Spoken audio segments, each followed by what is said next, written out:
I beat depression. Well, like, I haven't fully beat it necessarily because I do fall into depressive episodes, which I I do fall into like seasonal depression and stuff like that, but compared to what I used to be like, my mental health has got a lot more stable, and that's something I'm very grateful for because I was never clinically diagnosed with depression or anything like that, but when I was around 14, second year in my school, um I barely showed up to school. I was doing around 2-3 day weeks, and for that is I physically couldn't bring myself to get out of my bed because I had the reverse problem which I have now. I used to sleep too much. I didn't want to live my life, so I would try to sleep for as many hours as possible to avoid my life. I was completely and utterly living off of Coke and noodles.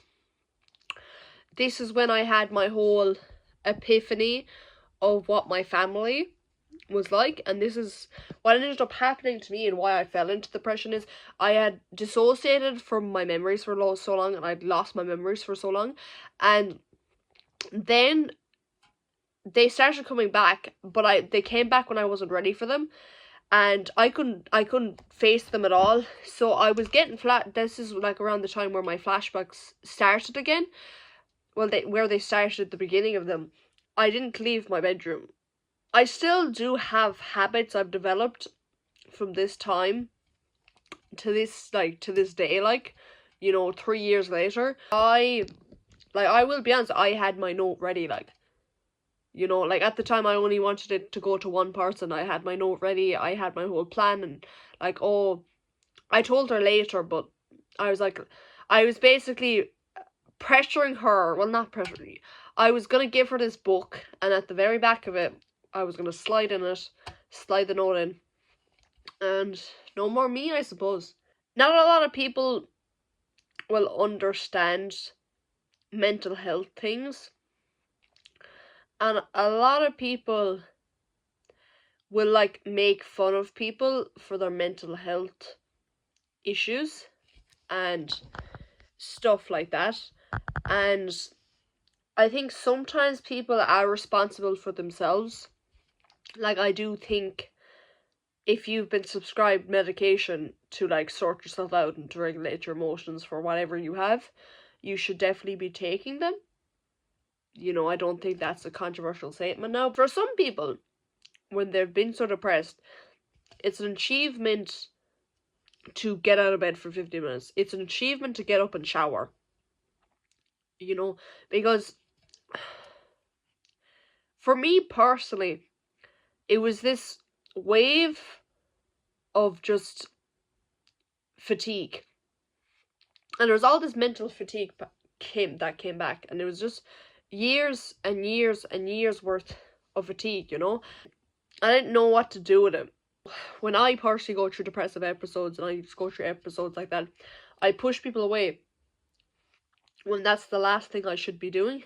Because in my life, I have cut off a lot of people I am grateful for cutting off, but I'm gonna be honest, there's a period or two where I pushed people away that I shouldn't have, and the people I did push away, they have came back in my life. There's one person I do regret ending the friendship with, but I still contact her the odd time, and it's a thing where it's I wanted to be alone because I didn't want my death to affect anyone. At the time, my death wouldn't have affected my family. It would have affected my mother in the whole bad publicity stunt, and it probably would have revealed a lot of what was going on at the time, but I had nothing to live for. So who in their right mind would want to live? I had absolutely nothing going for me, you know. Well, actually, let me rephrase that. I had stuff going for me personality wise and characteristics that I had, but my environment, I was given a shit deck and I didn't know how to deal with it. I'd completely and utterly accepted that my dad didn't love me because he was out of my life for years, and it's this thing that I had acceptance with. But for the longest time, my mother was my whole world because of the whole just manipulation, abuse, and I was basically brainwashed. And then I was breaking away from her because I kind of like, I was like, whoa, what the fuck's going on here, like, you know. And but I couldn't accept the truth that she didn't love me, and I couldn't, at the time I wasn't able to accept what was really going on to me, happening to me for years, you know. So instead, all these negative feelings that were due to my mother and the environment I grew up in, and like all these feelings because of an external factors, I internalized them. I internalized thinking, I'm not good enough. Neither of my parents love me. I'm not good enough. You know, I internalized it. I was like, why should someone like me even live? You know, like, and around this time I really, really did hate myself. And I think that's why I did at the time push a lot of people away during this time period, because I was like, listen, everyone's better off without me. I'm going to kill myself anyway, to be brutally honest with you. And around this time was when I think I was on the journey. This was like the starting journey of being who I am.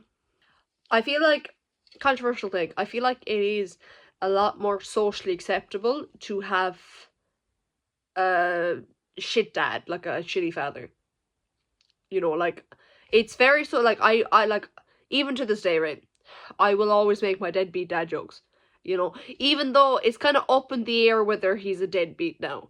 As in, my whole childhood, he was a deadbeat, and now around this time of my life, it's kind of like, I'm choosing to stay the fuck away from you, please get away from me, type of thing. But I'll forever see him as a deadbeat, you know, to be honest with you.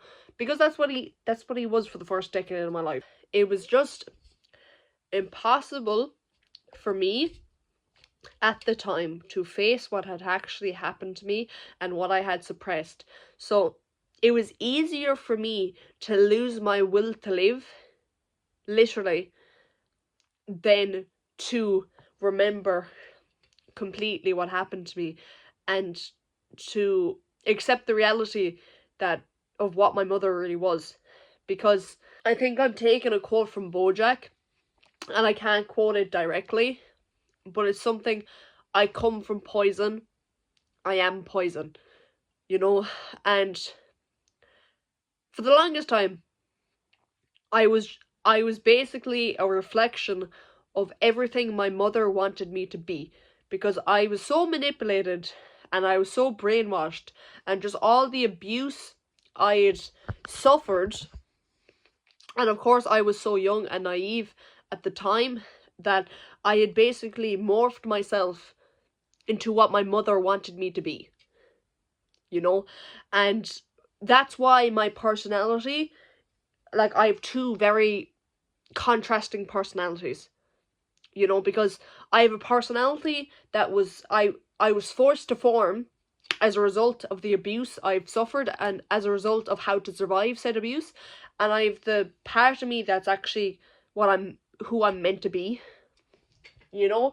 And around this time period, I hadn't started the journey of reconnecting with my inner personality, the personality I was actually meant to be. So I barely even knew who I was, because I have a whole log of my notes this time period. This was around the summertime, and this was how I had got out of the depression. But it was such a painful process, because for the whole around year I was 14, I didn't want to be here. I wanted to kill myself. I wanted to isolate myself. I barely had enough effort to even leave my bed, you know? And what I had, like, I had a full-on checklist of what I wanted to do before I was going to off myself. Around this time as well, I did use a good bit of alcohol to numb my feelings. Like, as in, if you ask a girl I used to be friends with, I was legit just, I think I was crying on Corbin, or I was just doing shots of whiskey because listen, I don't want to fucking feel anything. A lot of my unhealthy habits were just, they were gone as extreme as possible because life, as I knew, had been completely shattered. This false reality that I had grew up with was slowly starting to break, you know, and I am very grateful for the people who were in my life at this time period, but I'm gonna be honest, I definitely did hurt a person or two, and I definitely did act crazy as a motherfucker with a person or two during this time period, but it is what it is, you know.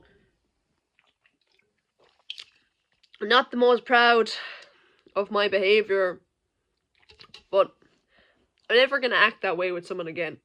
So that's what truly matters. Good thing that I started doing is, a friend of mine asked, you wanted to start doing volleyball.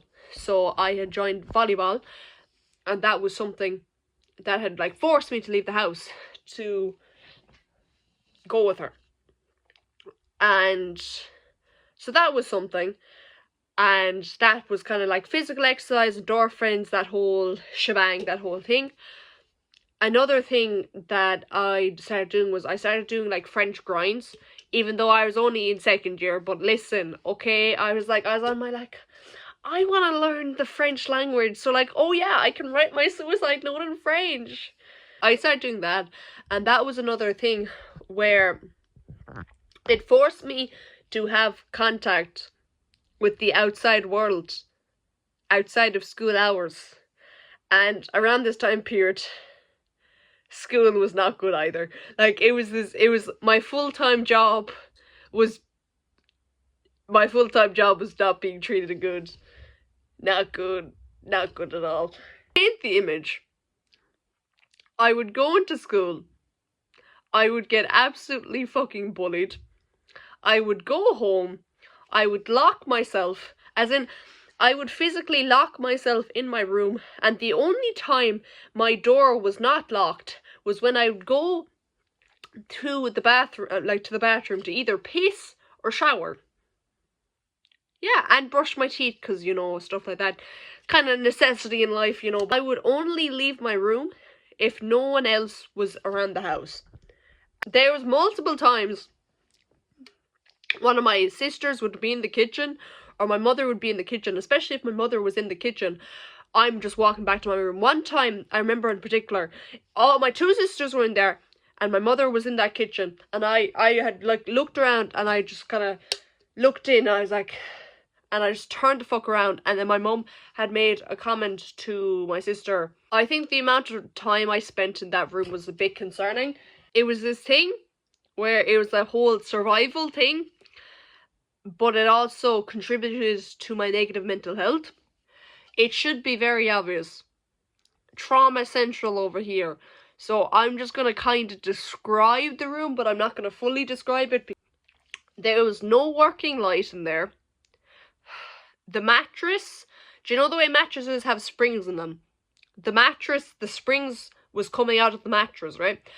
There was no curtains, so I had to buy a huge tapestry off Shein, and I super glued it to the wall, and that was my version of curtains. So my room was always dark, as in every time I was doing my homework, I had to physically get my phone flashlight and like hold it over with one of my hands, and then I had to write down in the other hand. But to be fair, I barely did my homework anyway, because I was never really in school, thank fucking God.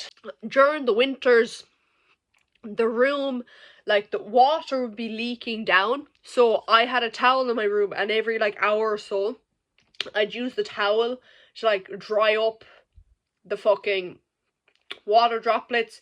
If I opened my window, it wouldn't close because the window had broken and my mum hammered it together. And there's this huge thing in my house. If something broke, it does not get fixed because we cannot let anyone see the state of the house, you know. And it's a thing where it's like, my mother had money. She had money. She didn't want me to have my own room because when I had my own room, that was space away from her. That was me having, that was me something she couldn't control me with. Oh, whatever time she spends in her room, I can't control her. I can't speak to her, you know. And as a way, what was kind of ended up happening to me is the less time I spent with my mother, she would punish me as in she'd start neglecting me even more. Like as I said, my mattress was fucked up. Like really, really fucked up. Like, I'm not going to put videos and photos of it here, even though I do have them, but just atrocious. Like, if you saw my legs when I was around 14, they were all getting all fucking sliced up due to the springs out of the mattress, you know. And my mother, she had a mattress on the top bunk because I used to sleep in my mother's room. And my mother and I, we had like, it was more, she had a fight with me over something because she was in a bad mood and then she wanted to go on her whole thing with me. And then I had started sleeping in our spare room. And the spare room in the house, that was my sister's old room, but she refused to sleep in it. But I used to share the room with my mother. And we had like a bunk bed and I used to sleep at the top bunk. And that had a perfectly fine mattress up there. And my mum's room, everything worked there. You know? It was this weird fucked up thing where my mum's room was absolutely okay to live in. The rest of the house was absolutely fucked up altogether. But my mum's room, that was okay. You know, I'm not saying it was fucking lavish or luxurious or anything, but it was a functional fucking clean room. You know? She had this spare mattress up on the top bunk, right? Completely fine mattress. Probably was even fucking comfortable, you know? But because I had defied her and because I went against what she wanted for me and what she wanted to use me for and manipulate me for, that mattress wasn't offered to me anyway. Because of this, and because of the survival tactics that I had learned and that I had adopted, a major thing of my survival was lock yourself in your room, don't leave, don't interact with any of your family, spend absolutely no money, save up your money to move out, and just be alone because people are terrifying and people are scary. It takes a lot of pain to make progress on your life, and all the pain I spent was worth it. My mental health took such a hit around this time period, but it's also because I was able to start processing my feelings. You know, I was kind of locking myself in this room, living off Coke and noodles, barely going to school, barely even able to keep my eyes open, barely even, the only second I spent not thinking about wanting to kill myself, how little I wanted to live, or how I regretted being born, with the moments where I was contemplating, how do I avoid my mother? You know, my whole life around this time period was, how do I survive my mother? You know, and sometimes I think about how I thought, and sometimes it scares me. I'm such a different person from who I was back then, because honestly, I didn't consider myself a person back then. I honestly see myself as a slave to my mother. Because even when I was breaking free from her control, or whatever, her manipulation, her brainwash, her fucking constant abuse, it got replaced with me, oh, if I do this, I can avoid her, I can spend less time with her, I can do all this. Like, second year summer, I had completely changed my fucking sleep schedule, as in the whole day I had slept and I'd get up at like 1 a.m. at night and then go to bed at like 10 a.m. around that in the morning. And I had fully changed my sleep schedule to spend, so I'd never see her. Like, it was the type of thing where it's like, she was openly getting so rageful about this, because she'd tell my autistic sister, like, oh, when you see Miss Baguette, like, tell her I miss her, tell her I this, tell her I that, tell her I that, all this. And she had my autistic sister watching me, because she couldn't deal with the fact that she couldn't have access to me. It killed her. It killed my mum that I was the one that escaped. And I don't like talking about my sisters on here, because they're their own people. Listen, what happened to them in their childhoods, that's none of my business to disclose, so I'm not going to disclose it. But I will just kind of briefly explain the dynamics that my mother had with me and my sisters, and I will explain how this affected my mental health as well. I am the youngest of my two sisters. So my parents had 3 daughters. I'm not going to say any names, right? My oldest sister, I think she's 25 now. She's either 25 or 26, but she has autism and she's still living with my mum. And then my middle sister, she would be around 20 now, I say. And then me, I'm 17. I think my middle sister is 21. My mother, she absolutely hated my older sister because she's quote-unquote damaged goods, and I don't like saying that, because she was openly, like, she got diagnosed with Asperger's autism when she was growing up, and my mother hates anything that is quote-unquote seen as a defect, or how she would say it is not 100%. So she absolutely hates her to this day for that.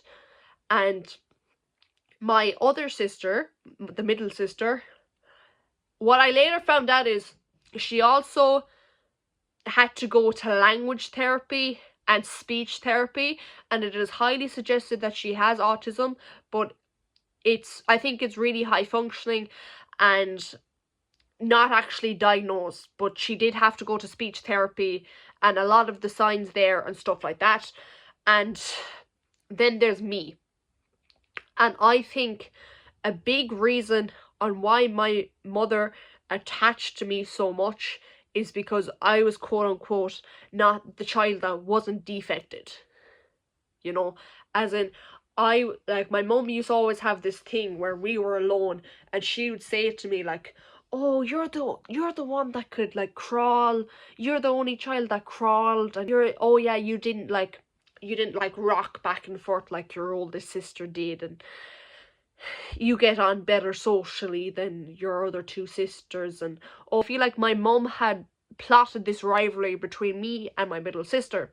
And my middle sister, she's around 5 years older than me, I'm pretty sure. My middle sister absolutely hates my guts. She absolutely fucking hates me, because when I was around 12ish,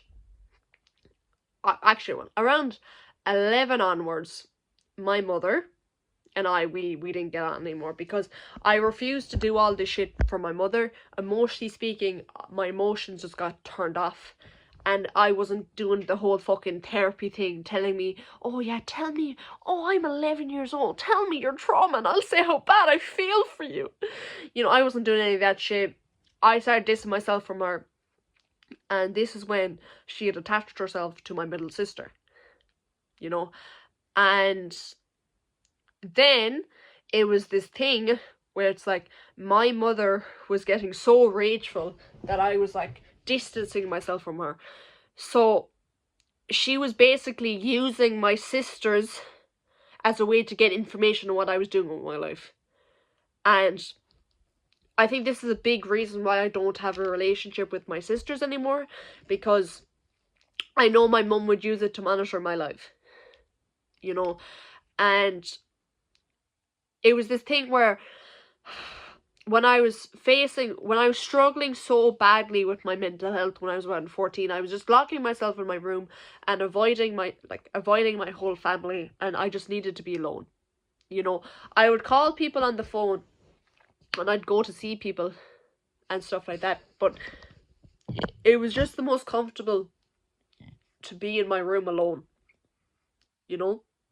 And my mother had kind of laid back on the shit she was doing to try to get my attention and try to get a response out of me, because I don't, like, my mom, when I withdrawal from her, she went fucking crazy. As in, like, the biggest reason I had to put that tapestry up on the fucking wall is because she'd watch me sleep.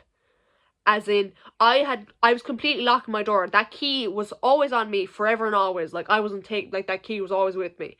And my room was always locked. So, when I didn't have the curtains, she just stood outside my window and she did binoculars. She stuck her tongue out and she fucking pointed at me. And that was her basically way of saying, I'm always fucking watching you. You know? And then I had put up the tapestry, and that was another boundary of basically me telling her to fuck off, you know? And I was like, listen, that was another way of me kind of like, leave me the fuck alone type of thing. You can't watch me anymore. I hate to break the news to you, you fucking psycho. Would go into the bathroom to take a piss, most likely. 2 seconds in, that door's been absolutely fucking bait down. So then I just leave, or whatever. I just go back to my room, I lock myself in.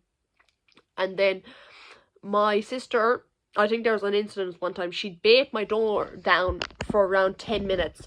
And I just refused to open that shit, because by this time I was just completely done with her. You know, I was like, listen, if you want to go be all buddy with our fucking insane mother, go for it, leave me the fuck out of that shit. You know, listen, I want nothing to do with you, I want nothing to do with our fucked up mother, leave me the fuck alone, type of thing. And around this time, I was 15 and she was around 20. And so she'd absolutely bait my fucking door down. And then I refused to open. So she'd go ringing my phone. I ignored that shit. You know. And then it was another thing where that kind of stopped working, because I wasn't never going to open the fucking door. I was ignoring all her calls, all that type of thing. So the next thing she used to pull was the immersion. Our house is one of those houses, if you wanted to have a shower, you need to put the immersion for hot water, right? So next thing is, if I put on the immersion, she's just flicking that shit off. You know, purposely flicking that shit off. You know, like, it was the type of thing where it's like, if we were washing clothes, the hot water would go into the fucking washing machine. So I understand flicking it off in that situation, but she just flick it off for the sake of it. And then what I had done is I just accepted cold showers. I just fucking embraced them. And then when that didn't work, she just started eating my fucking food. You know, and like, there's a fucking food scarcity as it was, you know. And she was making a full-time, like, she was making an income, like, she was working full-time at this point. You know, like, she dropped out when she was 16. So she had savings from that, and she was around 20 at this point. A fucking 20-year-old trying to, like, bully a 15-year-old with your own mother is just fucking pathetic, you know? One time, I had called my best friend, and my mother, she was gone somewhere. And I was just broke down fucking laughing, because I had just, like, rang her, and I just, like, showed her the state of the house or whatever. And my middle sister, she stormed at the sitting room and she was like, our mother is working so hard. She's working so hard for us. And I didn't even say nothing back to her. I just went to the bathroom, I locked myself in that bitch, and waited for her to go back to her room, which she had moved into the sitting room. She, like, slept in our sitting room because the room I had moved into was fucked up altogether. As in, I mean, this room was fucked up. Now, I don't even want to tell you some of the shit that's wrong with that room, because you wouldn't fucking believe it. You wouldn't fucking believe it. Like, as in, I'd probably show you the photos and videos, and someone would fucking accuse me that it's AI. You know? And I think this also affected my mental health, because it also drained my energy furthermore. It was one thing dealing with my fucking mother. It's another thing dealing with my sister, who hates my fucking guts. I think she knew deep down that my mother always preferred me. And I'm gonna be honest, I wish she didn't fucking prefer me. I wish she wanted nothing to do with me, because there's this really weird dynamic when I had distanced myself around her. You know, and there's this whole thing. She had used my autistic sister as a way to try to get information out of me, because she's the only person in this household that I would willingly speak to. You know, and then she had used my middle sister to try to, like, fucking get me out of my room, which obviously wasn't working, but she was trying to use this whole, like, of course, my mother, and tried to use my middle sister as a way to, like, kind of like tag team me. I don't know if that's the right term, as in, like, trying to just break my spirits down. That wasn't working, because I was just so determined, even though it was killing my mental health, and even though it's a major reason why I have such fatigue nowadays, I was just so determined to, like, spend absolutely no time with my mother. Around third year, around when I was 15, my mental health had gotten better, because I finally started to accept that about who my mother was. And this is when I started showing up to school again. Because I was like, listen, if I show up to school, that's even less time with my family. You know, and when I was around 15, I had bought a fridge for my room. I had bought a fucking air fryer for my room. That was my 15th birthday gift. So I could spend even more time in my room. A major reason why my mental health started getting better is because I was working towards the goal of no longer speaking to my mother. And I think a lot of the reason why I'm semi-happy now is because I've achieved that goal. I think in like a week or two, I'm hitting the 2-year mark of not speaking to that woman. My mum, when I had got removed from her house, she had rang my aunt, and she'd brought me up, and she said, Miss Baguette ruined my life. And she said that because I was the one who got away, and I was the one who kind of, like, showed the authorities what was going on in the house. You know? And because of how fucked up the legal system is, and because of how little the police and all that actually care, and my mom, she's still free. When I think about what my lifestyle used to be, it was completely inhumane. I think it's a miracle I didn't have, like, a heart attack on the spot. I don't think you could see someone who was more stressed than my, like, 14-year-old self. You know, but it's the type of thing where I was probably so emotionally dead at the time you wouldn't have realised it. I was so reserved, and I had so many of my trust issues, I wouldn't have told anyone what was going on. When I did open up to around 2 people around this time, oh my god, it's almost like I'm not close to 2 people that I always talk about, and I always say how much I love them and how, you know, so I wonder who these 2 people are. The reason my mental health got better is because I accepted my mum didn't love me. You know, and when that day that I had accepted that, that's when I started doing my whole survival plan. And that's when I basically went into hiding in my own house. You know, and to this day, I don't leave my room that often, because I don't necessarily see a point in it. Like, I've become so detached from what a family is, I don't want to participate in a family. Thing is, I don't really have a family I belong to anyway. You know, my immediate family, I don't belong to that. I don't belong to this family. I think the only family I'll ever really belong to is the family I create for myself. You know, when I take in my foster kids, when I suppose I have my own kids, and my fucking Nuggie over there, that's my kid. That's my family. You know, but someone like me doesn't have family. You know, and I'm okay with that. You know, the word family fucking freaks me out. You know, family is what caused me all the pain family is what caused me all this pain. You know, I think it's nearly, I nearly view, like, the word family as an insult. I want nothing to do with it. You know, why the fuck do I need a family? I have friends. That's the major reason why I don't let anyone take care of me is when my mother quote unquote took care of me, whatever she did for me even with how little she fucking did, there was always a string attached. I fed you, you do this for me. I did this for you, you do this for me.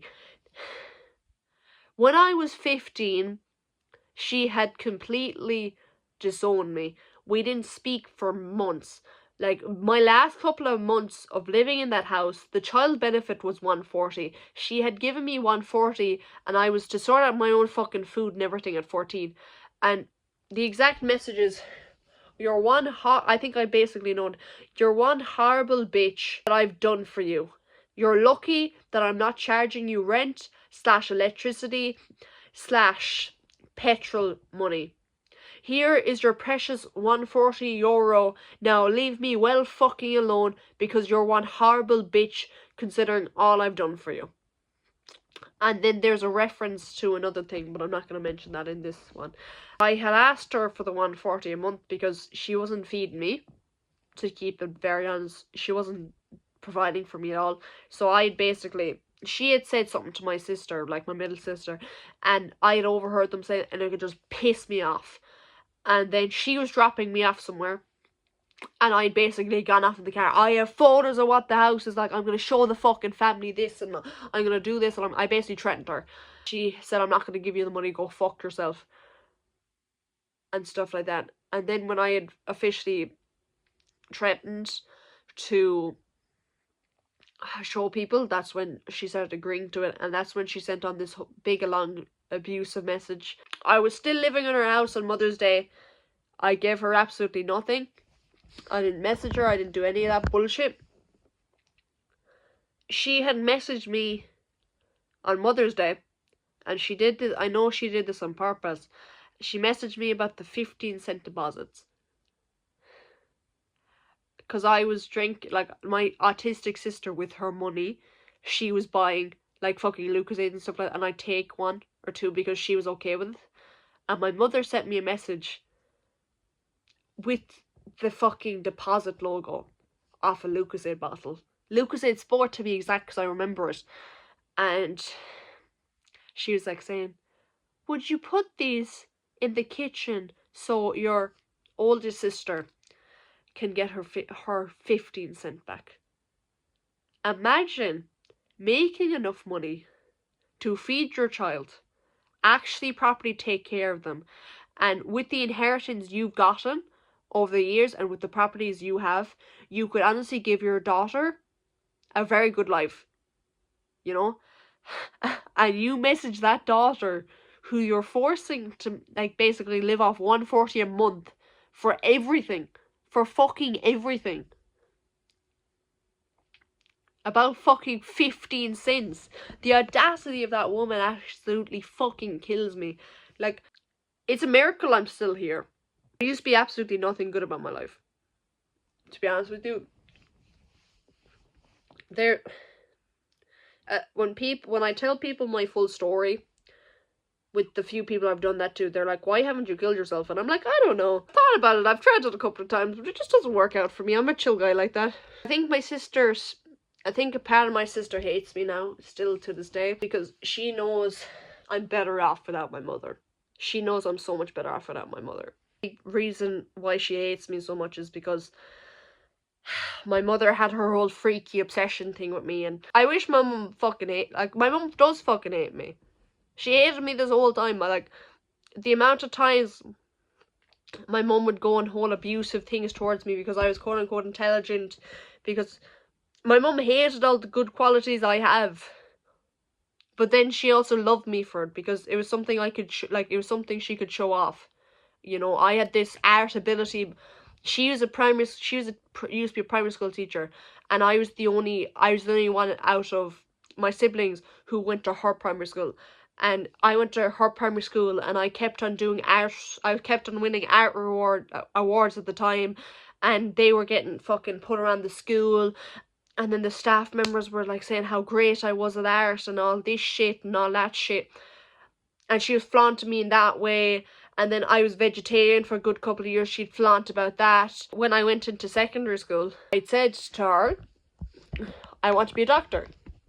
And then she went to this whole thing. I only got 400 and some points on my Leaving Cert. How fucking dare you think you could get that? I couldn't even be a fucking doctor. How the fucking dare you think you can? Only around 5 people in your fucking year will be a doctor. How dare you think you could do such a thing? You know? And she went off on me. You know, and that night, she'd kicked me out the bedroom. And I had just all these tears running down my face. And the number one thing about my mother is, you can't, if she's done something for you, you can't fucking cry. Because if you start crying, the whole thing's going to become a million times worse for you. So what I had done is, I had got a can of Coke, and I got a bottle of Bacardi. The more actual stories I tell you about my childhood, you're going to realise there's a revolving theme around alcohol when I was way too fucking young. I think I was 12. It was the start of first year, so I was around 12. And my sister, my middle sister, who fucking hates my guts, she had saw me, and she went to the bathroom, and I just waited for the bathroom. I just looked at myself in the mirror, I just downed the Bacardi straight, I got the burn in my throat, and I just fucking lived through it. And then I just opened up the can of Coke, and I just downed that completely, because I was distracting myself, and I was trying to numb myself from the tears. The amount of times I've absolutely slapped the shit out of myself to just stop crying. You know, like, I used to horrifically bite my hand in a way that was probably self-harm looking back, and I used to just bite the fucking living shit on my hand to, like, stop the tears. Anything to stop the tears, because if a tear drops, and if she sees me crying, I'm fucked. Why tears were like a war crime in that house is because when you cry, it's confirmation that she did something wrong. The reason I don't hate my middle sister, even with all the fucking pathetic bullshit she was doing to me when I was 15, is because she was also just a broken child trying to chase her mother's love. Jealous over the fact I got my mum's obsession. You know, like, she had mistaken it for love, I'm pretty sure. But I think deep down, she realised, my mother is making me do all this shit to get to Miss Begin. Everything around this house revolves around Miss Begin. You know, and I can't even tell you how much I wish she didn't have this weird fucked up thing surrounding me. I really think about what happens, I need to remind myself to breathe. Sometimes I just imagine myself in the room that I used to be in every single day, and I just imagine myself lying down with the fucked up springs, with everything just so fucked up, everything so mold filled, and just, it's so hard to breathe, you know. And then you add the stress to it, and then you have the fucking nightmares, and then you have the anxiety, you have the hunger, you have just the feelings of complete and utter desperation, you know. And the worst fucked up part is I'm still chasing that feeling. No matter what I do, no matter how hard I train my body, no matter how much I don't sleep, no matter how much I refuse to eat when I'm sad, I'll never feel that low again. And I'm grateful for that, but the sickest fucked up part of me wants to recreate that feeling, because that's all I've ever fucking known. Everything about my life at the time was about surviving that place. Surviving my childhood home. So when I finally did get removed from it, my life was shattered. I didn't know how to fucking live. You know, like, I'm not the happiest with my life right now, but it's a lot better than it used to be anyway. This day, if I hear a sudden noise, I'll still flinch. You know, and I suppose that kind of shows how the mind can start to forget but the body will never will. Like, I'm starting to move on with my life. But, like, how quickly I can go into fight or flight isn't even funny. I want to protect people who've been through bad situations in life. I want to make a positive impact on people's lives. I want to take in, like, foster kids and shit like that, and I want to show them. I know everyone seems shitty, and I know all the people in your life have probably been abusive from your family, and I know you've probably been taken advantage of, and I know you haven't been treated the best, but I swear there are good people in this world. I don't even want to be a good person most people's eyes. I just want to be a good, reliable person to the people that actually matter. I don't give a fuck what anyone that doesn't matter thinks of me. They can think I'm a dickhead. You know what? They might be fucking right about it. I want to be the person that people call when they're in emergencies. I want to be that person. I want to be as reliable as possible, and I want all this shit to happen. I'm going to be leaving it soon, and I'm just going to leave it here. The reason my mental health got better is because I had accepted that the problems, that all the abuse I had suffered was not my fault, but it was my mother's fault. And that acceptance was absolutely fucking crushing, because there's something about not receiving a mother's love that deeply fucks with people. You know, like, of course, dealing with my dad's abandonment and stuff like that was not good. Like, I was fucked up for years after that. But the way accepting that my mother was using me, she was abusing me, and she was doing all this shit, that's what fucking emotionally broke me down altogether. When it had finally hit me what my mother was, and when I had finally remembered something I really, really didn't want to remember, I had absolutely just laid flat in my fucking bed, away from the springs. But I had just listened to music, and I just looked at the door, and I was terrified to even open it. Even though I knew I wouldn't see her, I had accepted what she actually was. And I accepted that this idealized version of her that I had painted in my brain for so long, that wasn't actually who my mother was. Because I just wanted someone to love me. I just wanted to be loved. I accepted all this abuse, and I accepted being used, and I had forced myself to grow up so fast to be everything she wanted me to be, and I was never good enough.